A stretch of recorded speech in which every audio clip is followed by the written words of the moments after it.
So guys, we had a massive Q&A with BVVD, which is Vyacheslav Bulanikov, which is the game director of War Thunder and the main developer there, right? So I decided to do a video. I mean, it was a 25-minute video there. So I decided to do a 10, I basically draw in for the video 10 questions that he answered that are very cool, and to kind of wrap it up in a smaller video, right? To try to talk a little bit about 10 things that he talks there in a shorter video, okay? So let's get to it. The first thing that they actually confirmed, that he confirmed, is that anti-radiation missiles are coming, guys. Yes, it will be added very soon in the first half of next year. So very cool. It will be obviously the missiles that can destroy in a fire and forget mode the AA radar, right? It will home in on the AA's radar.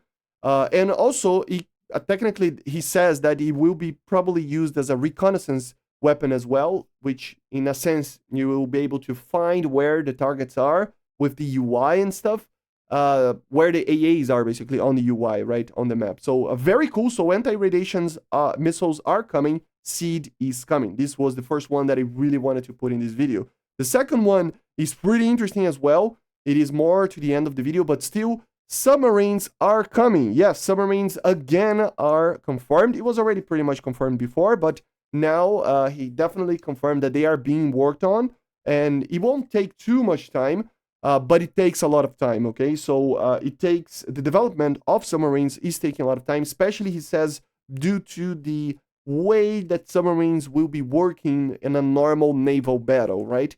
So yeah, very cool to hear that. If they are already properly working on them, it means that they already have like more solutions than not to add such a system to the game. Very cool, right? We had smaller questions, like for example, that, you know, will there be a smoke artillery coming, like a smoke artillery that you can click a button in a map and decide where the smoke artillery is coming? No, they will not add that, which it's understandable.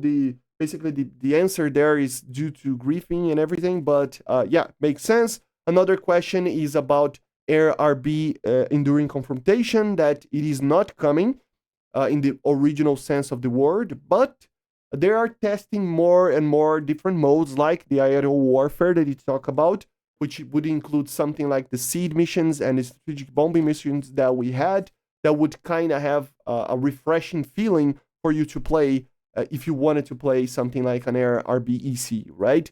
And together with that, World War mode is being developed, but it takes also a lot of time.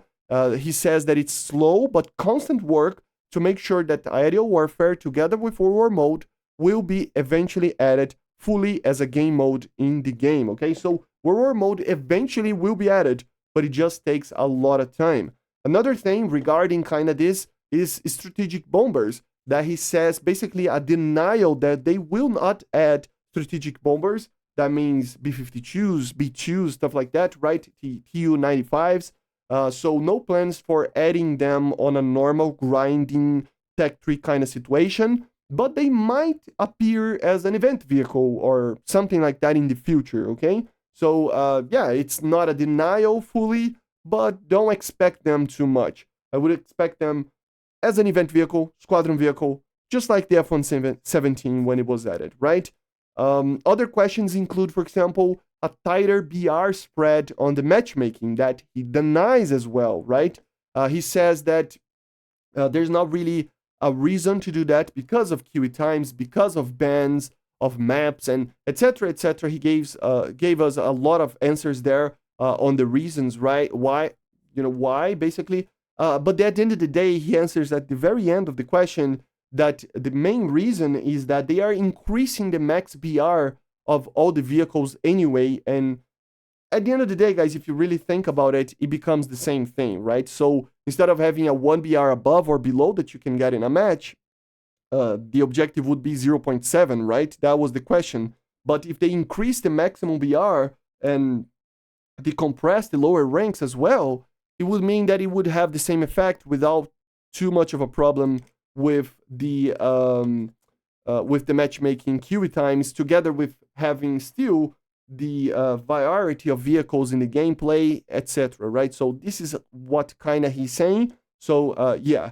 And also, guys, apparently there are some other interesting things, like for example, new modes that are not really, there are new modes that are being developed, but not really for the normal matchmaking. He says that it's more for experimental kind of gameplay, just like we had with the seed missions, with the submarines, and with the strategic bombing. So at the end of the day, we'll have more and more of these experimental modes that will find their way in some form of game mode inside the game, like war mode or something like that, right? So that's good to hear.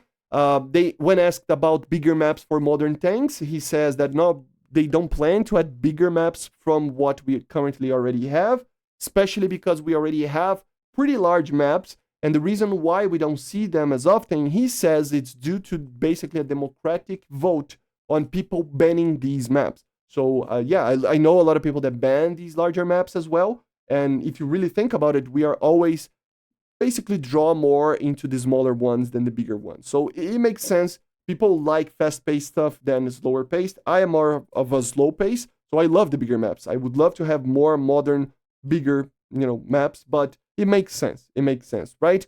And the last one that I wanted to include in this video is regenerative steering. So yes, they are gonna test this steering system. So he even calls it the double differential steering, if I'm not mistaken. But in an overall sense, guys, it would be a more realistic, and it would lead to less energy loss when turning with a tank. But you would lose the sharp handling of these tanks on the way that it works right now. So what they're going to do is actually test on servers and stuff, take the feedback in, and see what people think about it. Okay, guys? And these are it. These are the 10 most interesting questions that I could draw from that. I really wanted to make a very fast-paced video here. So make sure to subscribe. Let me know in the comments what you think about it. There are plenty of other questions there. Go watch the main video. It's 25 minutes long of just BVVD answering a lot of questions, so it's pretty great. And yeah, guys, I see you guys on the next one. Subscribe, leave a like, leave a comment, become a patron, a member, and join the Discord. See you guys. Bye.